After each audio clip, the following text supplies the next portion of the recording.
अस्सलाम वालेकुम। 7 अक्टूबर और इस वक्त ग्रैंड ऑपरेशन 7 में चल रहा है। पूरी देख माशाल्लाह बना दी गई है। रात का खाना अलाओ भाई, भर भर के खिलाओ, इनको मोटा करो, भर भर के खिलाओ। चलो सर, शाबाश शाबाश, भर भर के खिलाओ, मोटा करो।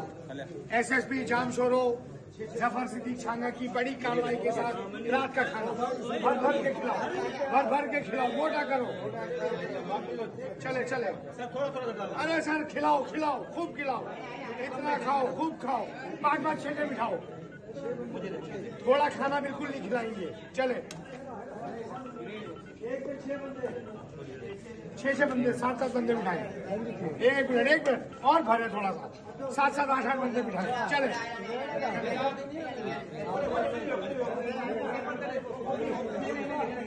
चले भैया, माशाल्लाह माशाल्लाह।